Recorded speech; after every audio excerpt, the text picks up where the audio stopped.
We welcome our viewing audience. It was important to us to record these public job interviews tonight with Justice of the Peace candidates because when people run for office, they are asking to be hired to do a job, and you get to hire them at the ballot box.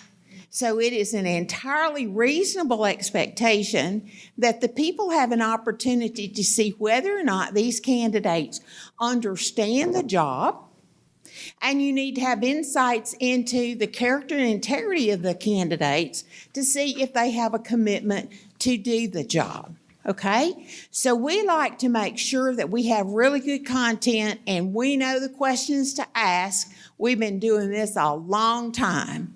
We know what the job of a Justice of the Peace happens to be, and we know some of the ways historically in Smith County those jobs have either been fulfilled or not fulfilled, right? And so they will be tough questions. They will not be gotcha questions. The questions are not based on personalities. They're based on actual actions of the incumbents in office and then what the challengers might do differently, okay? So anyway, we thank you very much for viewing the videos. We believe that'll give you some good indication as to some of the criteria you might want to look at before you decide who you'll cast your vote for. Because remember, you're hiring these people at the ballot box to do a job. You're the boss, they aren't. Thank you. Okay, so we have running for JP Precinct 3. Which is an open seat this time. We have 3 candidates, and they're about to introduce themselves, and I believe that Mr. McDonald drew the first place. So, Mr. McDonald, 1 minute. Yes, and let me just tell you before you start, and don't fall off the stage. This stage moves. You should just sit down. Stand on 2 stages. Yes. Whoa. This okay. one gave. Oh, yeah. Okay, so now, gentlemen, this card means you have 30 seconds left. This one means stop. You can finish a sentence, but don't finish a paragraph. Okay. All right. All right. Well, first off, thank you, Ms. Fleming, for having this, and board, thank you very much. And everybody that braved the weather, thank you. This wouldn't be possible without each one of you. My name is Tim McDonald, and I'm running for Justice of the Peace here in Precinct 3.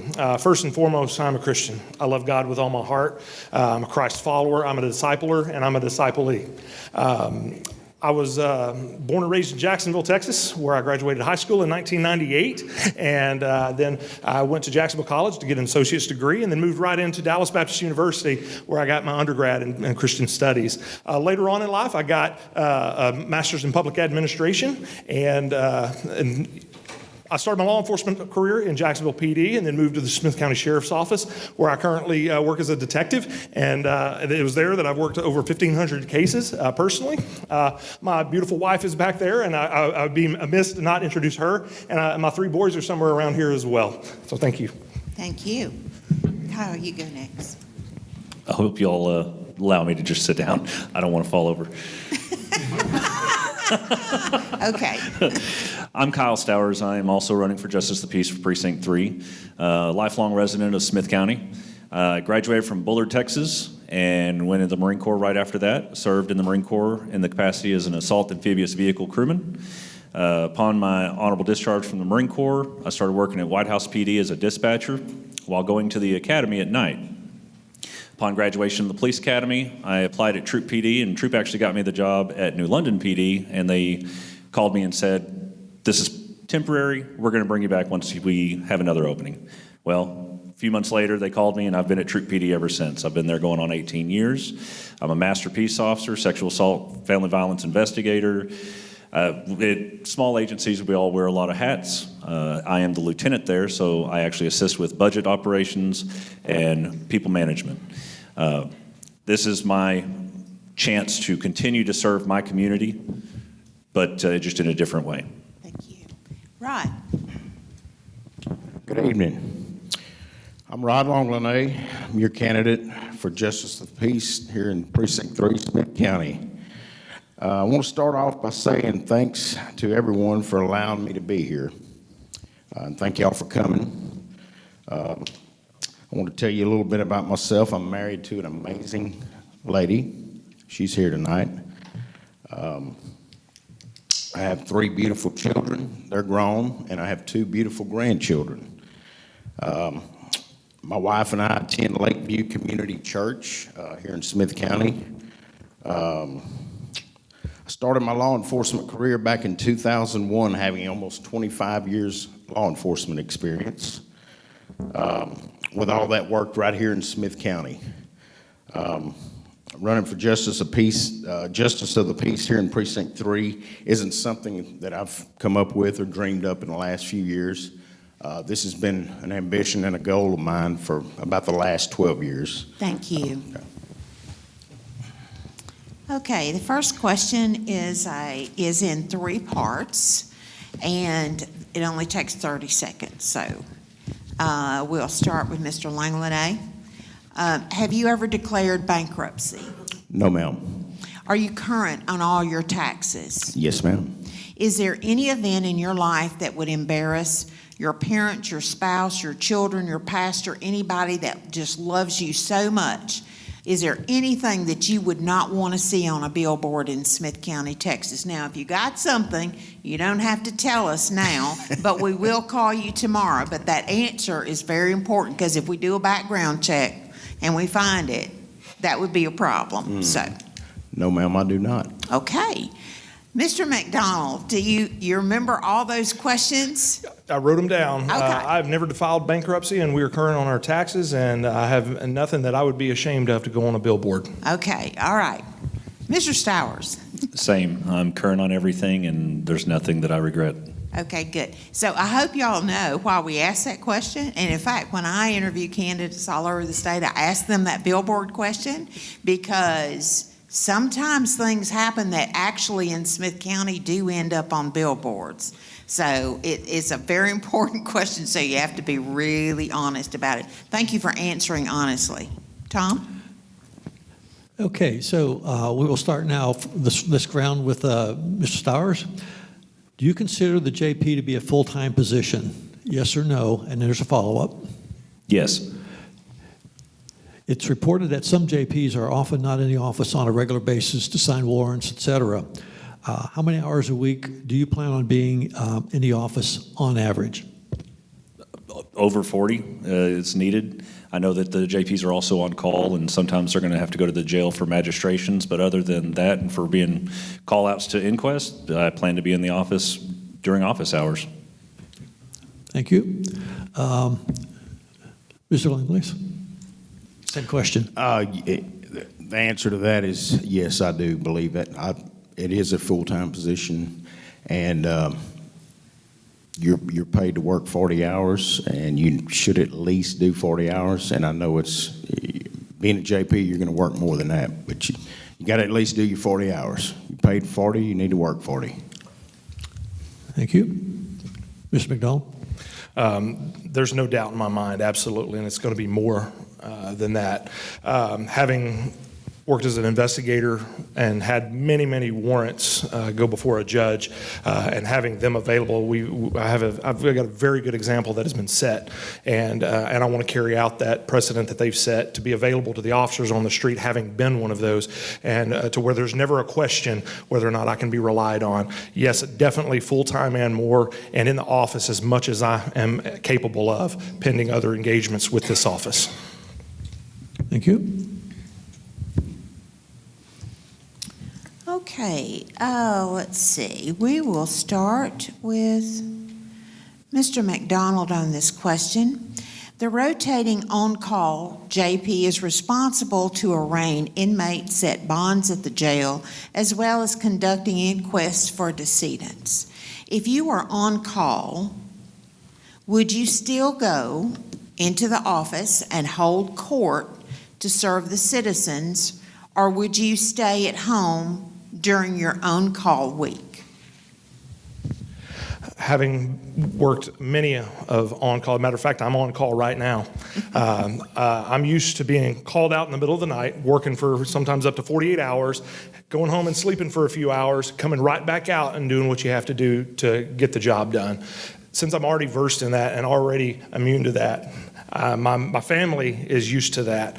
Even my boys, I kiss their neck and just say, hey, I love you. I got to go make people safe. And they are accustomed to it. So there's no going home sometimes. And when we've got a docket that's so full, as the JP3 office is, I don't see it being very responsible to the citizens of Smith County, also with the taxpayer dollars, to just go take a nap. It is very hard to do that. But that is something that I commit to you, that I will be available again, like the previous question, to be in the office as much as I possibly can. Sidebar, other engagements that the duties of the office overlap. Okay. Mr. Stowers. As a second in command of the police department, I'm already on call 24/7, and there are times where we'll be out till 2, 3 in the morning, and then my shift starts at 6, and I'm there. So it's nothing new for me. Okay, thank you. Mr. Langley. Also, myself being in law enforcement 25 years, I've been on call my whole career. Yes, you stay at the office, do your regular job, hold your courts, and take care of business when you're on call. So, yes, I do it all. Don't just take a break just because you're on call or called out at night. So, Thank you. Okay, gentlemen, the JP's received a major base pay increase this last budget year, or this budget year rather. None of you actually were in a position at that time, so you didn't have anything to do with it. So this question is a critique. What, in your opinion, are of apparently the secret agreements or back office agreements that led to a pay increase without it being debated in Commissioner's Court? What's your view? Mr. Langley? do you mind repeating that? I'm sorry, I couldn't. The JP's received a major pay increase. Yes, sir. Without any public comment in the Commissioner's Court and only a footnote on the final budget document. What in your opinion is the way that was handled without public comment and without an official hearing in Commissioner's Court? Well, I'm not familiar with how they do things there, but I have been on the city council, and everything should have been up front and voted on properly. But other than that, I wasn't there, so I can't say a whole lot about that. Okay. Mr. McDowell. Love it, hate it, indifferent. I think the fact that our public did not have an opportunity to address that issue, whether it be in Commissioner's Court or whether that be at another platform, I think that it showed a lack of transparency. That as a conservative being, I have a huge problem with that. I have no problem going before the Commissioner's Court and petitioning them. Matter of fact, you take a look at all the other department heads in Smith County, the precedent that was set was you go before the Commissioner's Court, the public is able to ask questions about it, make comment about it, and be, even as an elected official, being available to talk about it at off hours. I think that all of that was lacking, and it's like it just got slipped in somehow, and with no accusation, it wasn't brought before the people, and I do take great issue with that. Thank you. Mr. Stowers? I actually am familiar with what you're talking about, and I wholeheartedly disagree with it. I think that, one, the Commissioner's Court, they're the one, we call them bean counters, in the Marine Corps. The ones that pay the checks, bean counters. That's what they do. You need to make sure you report to them, and they need to have a say in everything that you do. I personally think that the JPs make enough, and if I get elected, I don't plan to ask for a raise the entire time I'm there. Thank you. Okay, since you raised that issue, you beat me to the punch. I decided I'd interject this. So I'm going to ask the next two candidates. I believe this raise, if I'm recalling right, was over $8,000. That's rich. when you compare it to what the private sector people or the county employees get. So do you, Mr. McDonald, intend for your first term, do you intend to accept the salary that you're running for, or can we expect you to come to Commissioner's Court and ask for another raise? I never got into public service to ask for more money. When I started, it was next to nothing, and I've never once asked for a raise, and I will never ask for a raise. If you want to make a fortune in public service, start with a really large fortune and let it dwindle to a little fortune. That's the way. I don't need money. I trust that God provides for me and my family more than I could ever want. Okay, thank you for that. Mr. Langlanay. To answer that question, if I'm elected, I will accept the salary, and no, ma'am, I will not ask for a raise. Okay, y'all are on record. All right. So, question number 5. JP offices are closed during lunch hours. Do you think this is an appropriate public service level for that office? If so, tell us how you would make that work. And if not, what would you do better to accommodate the public? So let's start with Mr. Stowers this time. 1 minute. I'm so happy you asked that question. So at the JP3 office is actually open for lunch now. All of the clerks there, which there's 3 full-time clerks, there's also an open part-time position that's not filled at the moment, but they are all cross-trained so that they can stay open during lunch hours. Now, one of the things that I would like to explore once I get in that office is the potential and possibility of doing maybe a once a month, twice a month night court for people that work during the day, making it more accessible so they could come in and we stay late maybe till, 10 o'clock p.m., maybe have Saturday court once a month, something like that. I just want to be accessible to the public, and the fact that our public offices are open during the same time that everyone else goes to work, we need to do something a little different. Okay, Mr. Langlanay. I believe you should stay open at lunch because that's when a lot of people can take care of business on their lunch break. If you have 4 people working in an office, you can stagger lunches. 2 at 11:30, 2 at 12:30. You need to be there. You need to be open for the citizens. So. Okay, thank you. Mr. McDonald. I believe the court should be open as much as possible.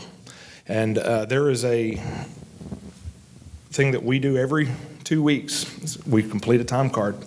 And that time card that I put in is exactly the hours that I work. We are 40-hour-a-week employees, and we need to be working 40 hours a week or working exactly what's on that time card. Again, that falls back on transparency. Even as an elected official, I technically don't have hours, but guess who's going to be filling out a time card as well? And it's going to be the hours that I worked. And how that ties into the lunches, there are ways that we can make shifts, make changes, and make sure that that court is open. Now, there may be times that I've actually had to testify in court, and we've actually had court all the way till 11, 12. If you ever know Jack Skeen's courts, they go sometimes late because they need to be finished. Sometimes we may have to shift because the hours are set, 40 hours a week for those office staff. But where there's a will, there's a way. And what I will commit to also is to do whatever I can to make this happen. Thank you. So several of you have mentioned 40-hour work week. Precinct 3's posted office hours are Monday to Friday, 8 to 4:30, Friday 8 to 1, posted hours. That's plus or minus 34-hour work week. And I understand you do cover lunches, so that would be like a 37 or so work week. So how do you justify approving the 40-hour work week when apparently there is several hours less of work on the time cards? That question goes to Mr. McDonald. As I said before, 40 hours in the office is 40 hours on a timesheet. 37 hours in the office is 37 hours on a timesheet. At the sheriff's office, we don't have gray areas when it comes to our timesheets. If I come in at 9 o'clock, guess what? My start time for that day is 9 o'clock. If I don't take a lunch, then guess what? There's not a lunch documented there. If we have a 40-hour employee that is the expectation. That is where I don't see any gray area there. I don't and I won't allow an employee to have anything different than what is required of them by not only the Commissioners Court, who set the standards and the protocols for how we function as a government, but also if we say that we worked 40 hours, we will have worked 40 hours. Thank you. Mr. Stires.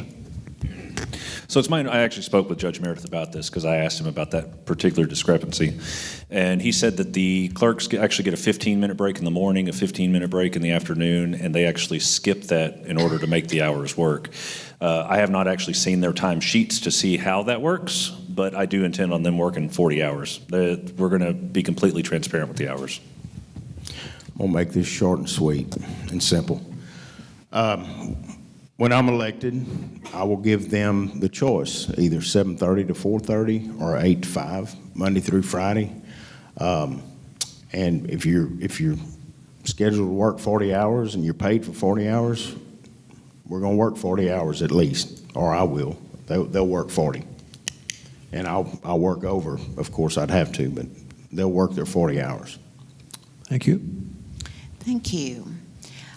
Question number 7. Are you aware of the 287G task force provisions? And after you answer that question, routine traffic stops may result in a constable or a sheriff's deputy identifying an illegal alien. How would you handle these cases if they were directed to your court? 1 minute, and we will start with Mr. Langway. I'm not familiar, but like you said, if with it about an illegal immigrant, if I would come across something like that, I believe that everyone has the right to come here. We've all come here from somewhere, but you have to do it the legal way. And I'm all for getting these criminals out of here that are not supposed to be here. But as far as for people that want to come here and make a better life and they're upstanding citizens, I think they should have the opportunity to do that, but it needs to be the legal way. Okay, thank you. Mr. McDonald.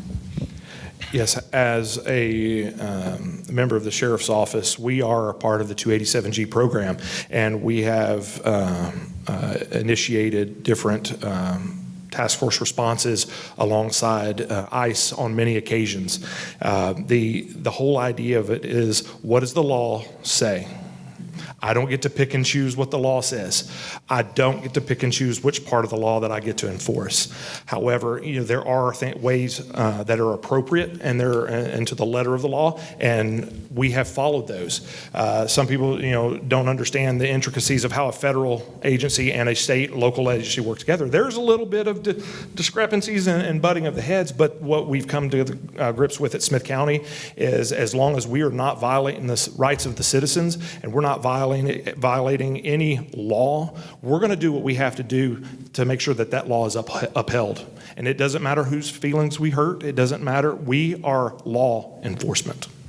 Okay. Mr. Stowers. I am familiar with the 287G program, and I believe that as far as magistrations go, it's going to be a federal detainer, and they're going to be sent to an immigration judge. So I wouldn't really have a say on that. My personal opinion, though, is if you came here illegally, you're trespassing. Okay. And I do think that they should be held accountable for that. Okay, thank you. Okay, gentlemen, the next series of questions are about the JP Court itself, which is the legal system closest to the public. So the questions relate to the administration of the court if you're elected. So justices are required to impartially fulfill their duties and make unbiased judgments. How will you ensure objectivity in cases, in particular those where one party is represented by an attorney and the other is not? This question goes to Mr. McDonald first. 1 minute. The JP Court's a citizen court. And from its inception, even back in England in the 1300s, by King Edward III, it was a citizen's court. It's a place where a citizen should be able to come in and be heard with their grievances. They should be able to come in when accused and still be heard unbiased, whether or not they are able to afford an attorney or not, or they just choose to go pro se. As a judge, when you're dealing with somebody that doesn't know the etiquette of the court, they don't know the procedures, they may not know all the fancy terms, as a judge, I will be patient with them, and I will help them as much as the law allows me to. Recently, I know that the judges have been allowed to expand in their question asking just a little bit to kind of help that process along. And I want to ensure that no matter who comes to my court, no matter for what reason, which side of the table they're sitting on, they will be heard. A citizen should be able to come into a citizen's court and have that just across the board understood. Thank you. Mr. Stires. So I've actually shadowed Judge Meredith a few times now, and one of the best pieces of advice that he's given so far is, regardless of your ruling, regardless of your judgment, make sure that all parties' voice is heard. Make sure that you take everything into effect. So whether they have an attorney or not shouldn't really mean anything. You should be unbiased all the way around. Mr. Langley? Yes, sir. I think as a judge, you've got to listen to both sides and make a fair and honest decision. And you've got to do the job with integrity. You got to do what's right. So regardless of, I don't care if they have an attorney, and just make fair decisions. Thank you. Okay. JP courts handle small claims, lawsuits, evictions, traffic cases, and issue a number of different types of writs. Would you hold court weekly or on a regular schedule to clear out some of the large dockets? This is 1 minute, and we will start with Mr. Stowers. I think we should be having court every day we're there. They need to fill it up, and we need to clear out any of the back cases. When it comes to the civil, it's preponderance of the evidence, or 51%. When it comes to criminal, it's 99% or beyond a reasonable doubt. Evictions, actually Senate Bill 38 just come out, and Senate Bill 38 says that from the moment an eviction is filed, then their case must be heard in court within 21 days. And I believe that you should stand to that. So to answer your question directly, yes, I do think we should have court as often as possible to clear out any backlog. Okay. Mr. Langley now. Yes, ma'am. I also agree you should hold court weekly and at least 2 to 3 days a week. And if possible, more. But I know the JP's courts, you stay busy with inquest and other things, arraignments, magistrate and at the jail. So, but yes, weekly. Okay. Mr. McDonald, do you have anything to add to that in 1 minute? Absolutely. There are a lot of cases, like the animal cruelties. When we submit an animal cruelty seizure warrant to the judge, once that's signed, we have 10 calendar days, not business days, but calendar days to have a hearing. And so there's a lot of things, like the 21 days that we have. There are some things that we don't have a choice. It's going to be within this time frame. Well, if you've got an already full docket, you have to make room. And what I'm going to commit is I'm going to make room. The last thing I want is to violate somebody's civil rights because we just didn't have time. No, we're going to make time. Like I mentioned earlier, sometimes that might push the docket a little further into the evening than everybody might want. But the fact of the matter is we have to get this docket and keep it under control. And I'm not going to let a schedule of, maybe this is my day off. No, we're going to have court. Okay. Thank you. Okay, next question to Mr. Stires. Some other county justice courts provide electronic filing to process documents and fees more efficiently than just running the paper. Some Smith County JPs have apparently resisted implementing electronic signatures, necessitating hand-carrying documents down to the district clerk. Would you lead an initiative to implement electronic filing across the county? Because the whole county would have to do that. I absolutely would. I think it's convenient, and I think that in this particular technological age, why are we not doing it? I know that Precinct 3 currently does not allow for citations to be paid online. People have to come in person or call and give their credit card information over the phone. I think that's ridiculous in this particular technological climate, if you will. It's really just about being accessible and as compliant to the people, or convenient is, I guess, a better word. Be as convenient to the people. There's no need for them to come all the way to Troop if they live in Tyler, but they have a ticket in Troop. Mr. Langley? Absolutely. I believe anything out there that might make the job easier and more convenient for the citizens, the voters, and make it go work smoothly, I'm all for it. I would definitely be willing to look into something like that. Mr. McDonald? You know, having many conversations with some of the district judges, the county judges, and actually as an investigator that's actually filed for warrants, search warrants electronically, I see the ease and the efficiency that this will bring to the county.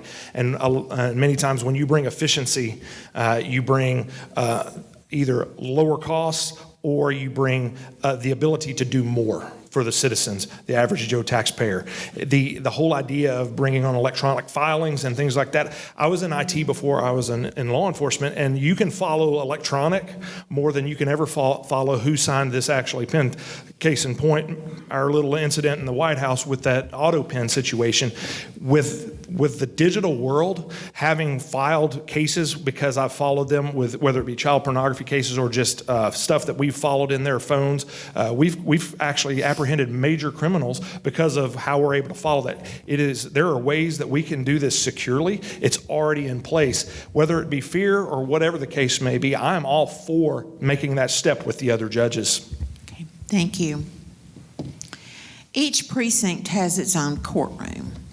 There is a backlog in the JP courts that go all the way back to COVID. Do you believe that some or all courts can be held in a central facility, and why or why not? It's 1 minute, and let's start with you, Mr. McDonald. I think the best way to answer this question is back to the fact that this is a citizens court. We have citizens that some of them have transportation, some of them don't. We have an issue with Precinct 3 where the court is so far away from most of the population in Southeast Tyler that it's difficult for people to make that.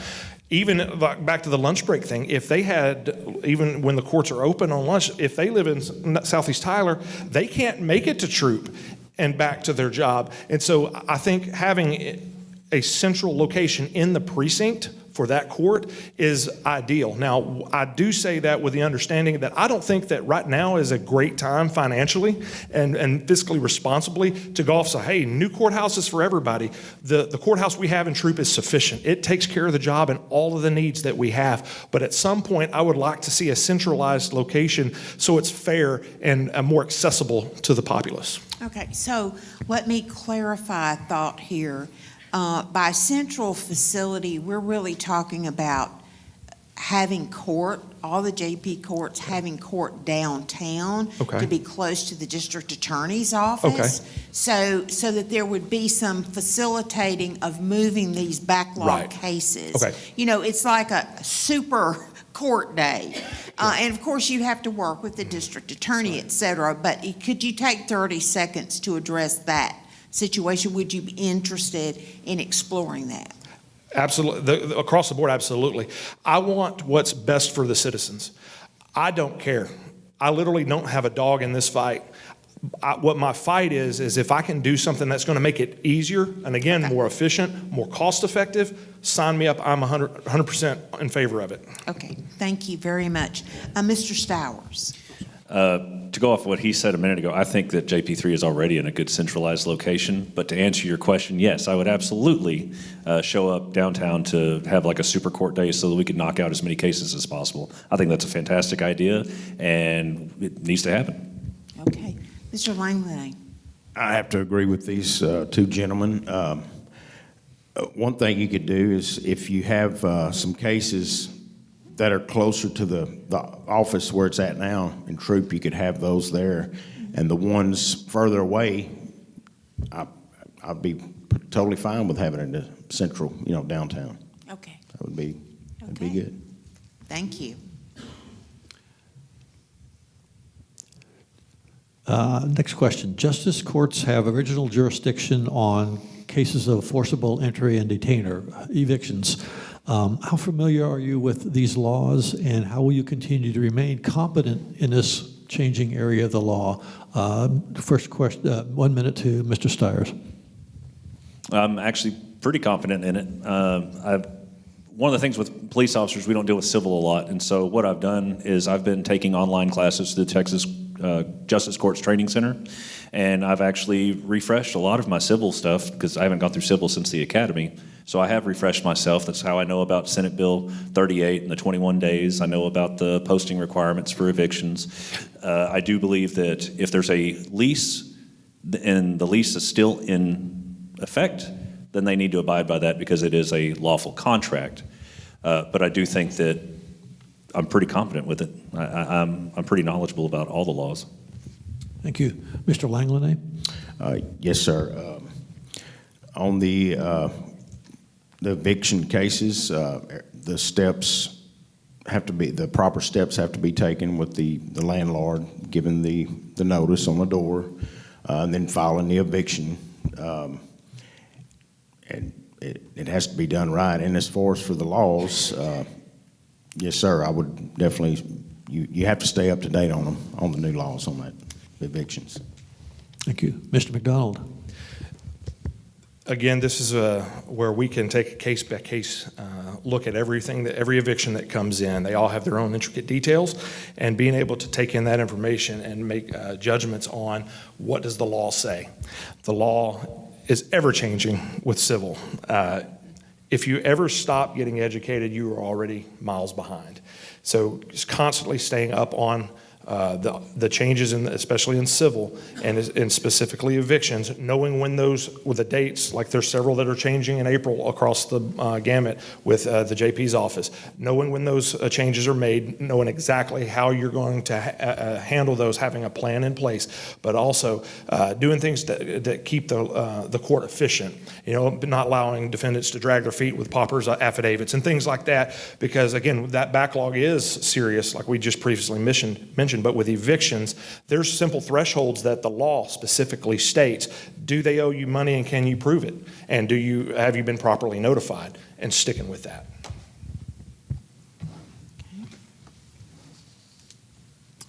All right, let's talk about the Texas Property Code a moment. This will be a 1-minute question also, and we'll start with Mr. Langlanay. The Texas Property Code protects a tenant's right to remain in possession of the property pending an eviction trial. How will you process these types of cases within a reasonable time and without unnecessary delay? And what specific methods do you plan to implement to efficiently process these types of cases? So walk us through some of the ingredients that are really important to consider in these types of cases. Well, once the proper notice has been given to the tenant by the landlord, and the proper eviction has been filed, you've got to hold these cases. You got to have these cases in your court weekly, and if the tenant owes money, if they hadn't paid, it's a business. The landlord has got to, it's a business for them, and they've got to collect their money. If you can't pay, you go through the proper steps, and, you got to get out. Okay. Thank you. Mr. McDonald. When we start talking about how these cases are handled, our Smith County website, even though it has changed drastically in the last week or two, under the JP section, it specifically talks about things that the court will and will not do. And one of them that I see many times having testified in these cases is, can we get a continuance for this? Can we wait 30 days for this? Hey, can we push this? And push and push and push and push and push. We're here now. And if we can go now, let's go now. Because when we start pushing, that means, we'll just throw more on the back end of that docket, and we'll never get out of a backlog. If we say, hey, when you come to my court, don't ask for a continuance unless it's dire. and finding ways to set up and establish the flow of how these cases run. If you have a case here, be here 20 minutes early because we're not waiting. When your time comes, we're calling you in the hall from the hall, and you better be there. Okay, thank you. Mr. Stowers. I think the perfect sentence for it is without unnecessary delay. It needs to happen quickly and efficiently.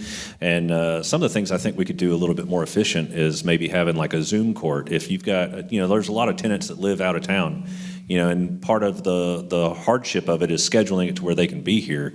I have no problem with doing electronic communications. I think that would be something that could make it more efficient as well. Thank you. So you've adjudicated the case now.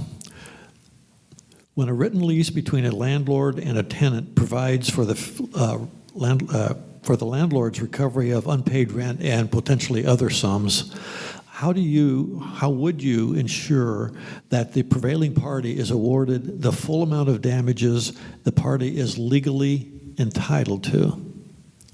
Question for Mr. McDonald. In my career in law enforcement, we deal with a phrase, and we use it constantly, called what's reasonable. And when we start looking at values of things and costs of damages and monies owed, I want to look at what's reasonable. Can they show that this is the amount of monies owed? Yes, this is reasonable. They can show it. Here it is. Is this damage to this dishwasher? They damaged my dishwasher, and we need to fix it. Well, what's fair market value for that dishwasher? Well, it's 20 years old. Well, we can. Being a property crimes investigator, we do that regularly. They stole my chainsaw. Well, what is it? I don't know, but I bought it from Lowe's about 20 years ago. Well, we can have an idea that there's depreciation. So having experience in that already, being able to eyeball things and go like, I don't think that's reasonable, or that's pretty spot on reasonable. Anything that we simply will do a Google search for its value. Or again, if they show you proof, that's reasonable. And that will take you so much further than just a guess or anything else. So they're actually, part of that is they're required to provide what their damages are, and if they don't show receipts, they don't show a contract, they don't show what was supposed to be paid and was not, then you can't rule in their favor. So they have to provide that, and as soon as they do, when it's in writing, that's it. That's the judgment. That's the ruling.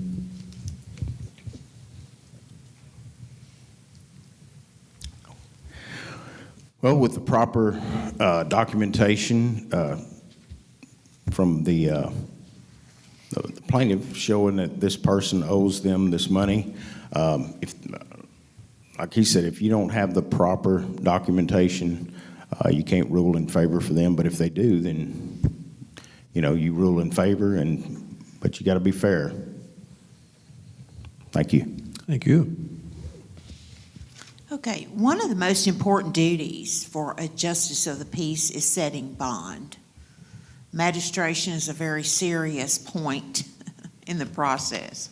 What criteria will you use in determining an appropriate bond? This is a 1 minute, and Mr. Stowers will begin with you. So law actually prohibits any guidelines or requirements for bonds. It's supposed to be up to that magistrate, and it's supposed to be based on their flight risk, are they a danger to the public, things like that. And that's really what it's going to be. If they're a repeat offender and we're worried about them going and beating their family, then they need to have a high bond. It needs to be difficult for them to get out. If they're a flight risk and they've been charged multiple times with evading, whatever the case may be, then that would be a higher bond. If it's something, a petty crime, there's no reason to give them a high bond. They need to be able to get out and get back to their family. Okay, so you finished early, so I'm going to ask you a little extra on that. So your position tonight is that you will check the criminal history of everyone that comes before you, that you magistrate. Well, whenever someone's arrested, there's criminal history supposed to be attached to the case. So, well, there's a history in Smith County when that didn't happen, and some an officer or trooper died because of it. right. So you will do everything you can to determine the criminal history of everyone who comes before you. Yes, if they have a history of violence, they have a history of, especially something like as big as that, they do not need to be let out all willy-nilly. Now, if I'm required to give them a bond, they'll have a high bond. But I do also believe that there are some people that shouldn't have a bond. If they're an immediate danger to the public, they should not be let out. Okay, thank you. Mr. Langley. Yes, I believe the bond should fit the crime, and also you need to check that person's criminal history. If they're a flight risk, of course, you want to set the bond higher, and depending if they're a dangerous criminal, and if you're allowed, I would be for a no bond. Not setting a bond at all. But like I said, the bond needs to fit the crime. Okay, thank you. Mr. McDonald. Yes, it is very clear that there are different levels of crime that people commit. Having worked everything from a Class C misdemeanor all the way to capital murder, there are obviously going to be some differences in bonds being set, as they should be. The nature of each case is going to be one of the first things I look at. But the criminal history comes in because I want to know if they're a flight risk. Have they ever evaded law enforcement? On foot or by car, I don't care. Have they ever been arrested for a violent crime? Have they ever been arrested for not showing up for court, having a capias? Have they ever just flat out not? A bond should encourage them to come to court, and when they make it very clear that they can't do that, there's going to be some adjustments to the bond. Now, the CCP is quite clear on a lot of aspects of bond. As a matter of fact, coming up in April, there's about to be a lot of changes where a bond is going to be set. If they've already got a bond, that's going to be left to the judge that has already set a bond on that case, and they'll be remanded to the jail until that happens. So, okay, thank you very much, Tom. Mr. Stowers, do you know when the last time it was that the fee structure for JP courts was updated? I do not. Okay. So in your opinion, what role should the 5 justices play in advising the Commissioner's Court on how that rate should be set?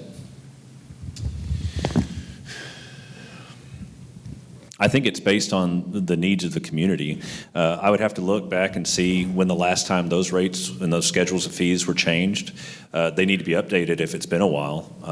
I have actually put in a request to the county for all of the fees and fine amounts and what's been coming out, but I haven't actually heard back from the auditor yet. But that is something I want to look into. Thank you. Mr. Langley? I'm not aware of that, but I would, of course, I would get with the, Commissioner's Court, and we could look into that and at the fees, and like I said, it has to. What Mr. Stowers said on the look at the fees and like I said, I'm not aware. I'm not clear on that, but it would be something to look into. So, thank you, Mr. McDonald. I'm not well versed in the fee structures and then how that comes about. But like many aspects of this office, I've never set foot in the office. I know that once in office, that'll be definitely something that, because not just because you brought it up, but that it's something that obviously impacts our community. I will definitely commit to you that will be something that will be focused on. And if it's something that needs to be done annually, biannually, whatever, I'm committed to do that. Now, as far as working with the Commissioner's Court, I'm all for that as well. When we can work together as a team, especially on finding ways to better serve the public, specific to our community, I'm all for that. Again, I don't have a dog in this fight. I'm willing to do whatever it takes to serve them in the best capacity. And sometimes if it's administrative, hey, what does this number say? Does it need to be adjusted? Take counsel from those that have been in this office and also from the commissioners themselves that work these numbers every day and make sure that we are being fiscally responsible, but not overly punitive at the same time. Okay. Describe your worldview. Those are the values and principles that guide your decision making, both in your public life and your private life. And we'll start with Mr. Langley. 1 minute. Okay. I try to put God first in everything I do, and I seek His will in my life, because I know if it's His will, it's going to be right. So that's how I look at it. Okay, thank you. Mr. McDonald. First and foremost, as I mentioned in my opening, that I'm a Christian and a follower of Christ. And God's word is by far the ultimate source of authority in my life. Second to that is U.S. Constitution and then the Texas Constitution. All three of those people have bled and died over. And they have bled and died over them because of the wisdom that comes from them. Everything that shapes the JP's office all the way up to the President of the United States can be found right here in Scripture. And it has been developed through men that have followed this in ways that we will never imagine because we were not under the scrutiny that we were under the kings. Thank you. Mr. Stowers. I have a traditional Christian worldview. I believe God first, but your patriotic duty second, and then your family, and then everything else comes after that. And the only reason family isn't above that is because if family was above that, you would never have people serving in the military leaving their families to go fight. Right. Thank you very much, gentlemen. So we have talked about this in tangents, but I would like you to talk specifically now about how you would make the Smith County JP office citizen first office. And I believe that question goes to Mr. Stowers first. 1 minute. Well, first of all, I think that to be more available, the office needs to be open more often than it is. I also think that your lunch hour should be offset from what the typical lunch hour for most citizens are. If their lunch hour is, say, 11 to 1, then we could take a lunch at 1 to 2 or something like that. I think it should be offset so you're more available. Again, I plan to explore the possibility of a night court, Saturday court from time to time. Like, this isn't going to be a weekly thing, but maybe once or twice a month, just to be more accessible. I would also like to implement to, bring people in, have coffee with the courts, coffee with the constable and the JP. We can set up a thing and just talk about current events. Now, obviously, a JP cannot talk about cases outside of the courtroom, so that would need to be explained ahead of time, just stating, hey, we can't talk about any cases, because if so, then I have to recuse myself because I'm not supposed to know about the details of the case until we go into the courtroom. But it's just about being close to the community, and I love my community, so that's what I plan. Mr. Langley? The office court will be open 5 days a week, and that's 8 hours a day, which comes out to 40 hours. And court will be at least 2 to 3 times a week to serve these citizens. And the office will be open during lunch. So the citizens, they can take care of their business on their lunch break if they choose to. And Mr. McDonald. The first thing that I want to provide with this office is selflessness. If you don't come in with the right mindset and the demeanor that it's going to take to understand your place, that's not up here, that's here. Also to be blind and make sure that I'm not doing anything that is a violation of the law, a violation of anybody's civil rights. I want to make sure that people know that the reputation of that court is set with these principles. And when that is set, when they come into the court, it's easier to act on those. Whether that be a lunch break, whether that be open this time, whether that be accessible by phone or email. One of the things that people think I'm crazy is on my Facebook, for my campaign Facebook, I have my phone number that rings to my phone. When I'm knocking on doors and I have a conversation with somebody for 45 minutes because they have plenty of questions, I'm going to make myself available to that. Thank you. Okay, this is going to be the last question. What other specific steps would you take to achieve efficiency in justice courts? So I want you to think a little beyond what you've already all commented on. So do you have other specific ideas about how you could achieve greater efficiency in the justice courts? I want you to describe that in 1 minute, and we will begin with Mr. McDonald.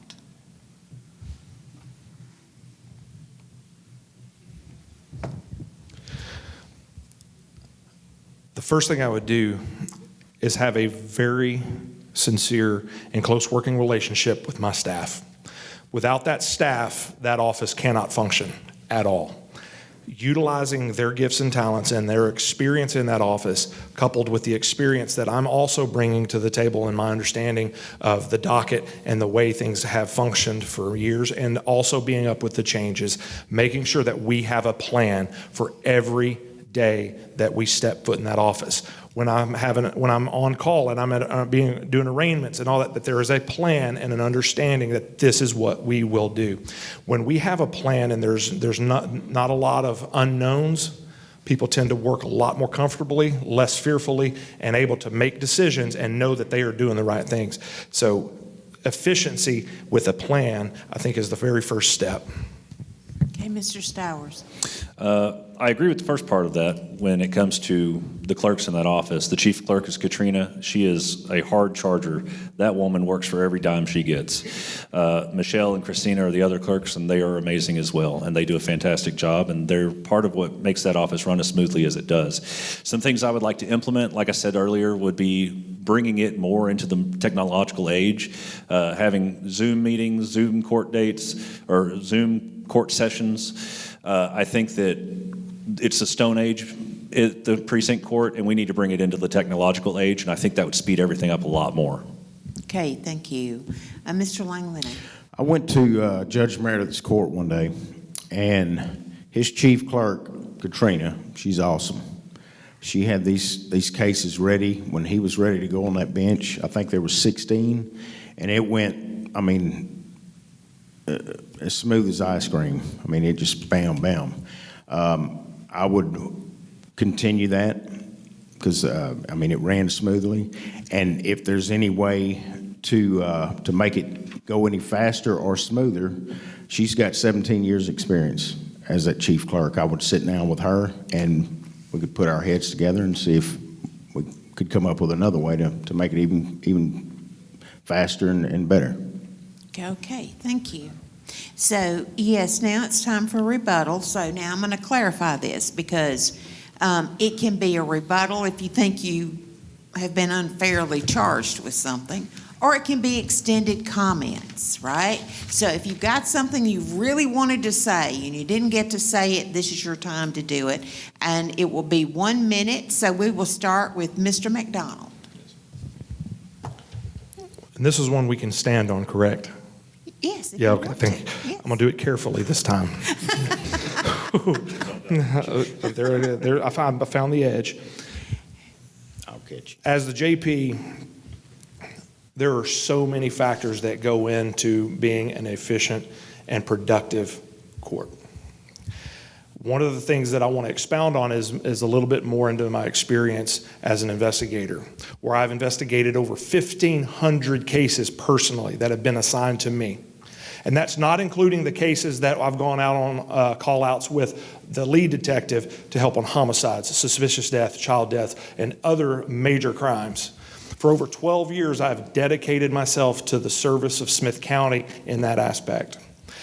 With that experience coming to the Smith County Justice of the Peace Precinct 3, it prepares me with a unique set of skills and an effective work ethic that is already established and not something that I'm going to have to pick up and try to catch up. I want to continue serving the citizens of Precinct 3 and even the other precincts of the county, because we are not just limited to those. We're across the gamut. Thank you. And Mr. Stowers, you drew the second place. So there's letter of the law and there's spirit of the law. One of the things I would like to make sure everyone understands is letter of law says that if a pregnant woman headed to the hospital in labor is going 70 miles an hour in a 50 mile an hour zone, she gets a speeding ticket. The spirit of the law would say maybe she didn't earn that ticket, right? And so I do think that there is a thing of discretion, okay? Another thing is constitutional rights. We haven't talked a lot about that, but I believe that this office has a lot to do with constitutional freedoms and rights, one of which is if you are charged with a Class C assault family violence, which is simple touch or threat, say you threaten to hit your brother or sister Okay, well now you're guilty of Class C family violence, and on Form 4473 of the ATF form for purchasing a firearm, one of those questions says that you can never purchase a firearm again. I don't feel that that's constitutionally right. So I do think that the Constitution comes in real heavy in this office. Thank you. Mr. Langley. Okay, okay, you pass. All right, thank you. Now it's time for close, and closing statement number one, please. He passed. Yeah. Mr. Stowers, you drew the first place for closing statement. First of all, thank you for having us. Y'all have asked some great questions, and I really appreciate the opportunity to be here. I haven't asked for a lot of endorsements because there's a lot of politicians that I don't want to associate myself with, but I am very proud to be a member of Grassroots and what y'all stand for. And so thank you for the opportunity to ask for that. I'm not doing this for power. I'm not doing this for glory. As my counterparts up here said, this is not a very powerful position. This is just simply an opportunity for me to serve my community in a different way and be able to take off the body armor and the gun belt. I live in Art, go to church in White House, and I've worked in troop for 18 years. I've served the citizens of this community for going on 20 years, and I just want to continue doing that in a little different capacity. So thank you for having us. Thank you. Mr. Langley, you drew second. Yes, ma'am. I want to thank y'all for having me. I just want to say, as your next Justice of the Peace, Precinct 3, I would run this office with integrity, fairness, and great character. And with that being said, I would deeply appreciate your consideration for endorsement and your vote for your next Justice of the Peace, Precinct 3 in Smith County. Thank you. Mr. McDonald. What an honor and privilege it is to be up here on this dais. I truly believe that Smith County, Texas, deserves the brightest and the best. I think we are surrounded by the brightest and the best, and I want to conform to that. You surround your people with the people you want to become, and I believe we're doing that right here at Grassroots. When we start talking about surrounding ourselves with the people that we love, it's we the people. And as an elected official, that is going to be on the forefront of my mind the entire time. I want to close with this. Micah 6:8 says, "He has told you, O man, what is good, and what does the Lord require of you? But to do justice, love kindness, and walk humbly with your God." That is the standard that I'm going to be bringing to the Justice of the Peace Precinct 3 court. Without that, the courts would be useless, because again, this is going to stand on the Word of God. I commit to you the integrity as well that comes from the Word of God. Thank you very much, gentlemen. We appreciate your the way you conducted yourself in this campaign, and we hope you'll continue to do that. Thank you. Thank you.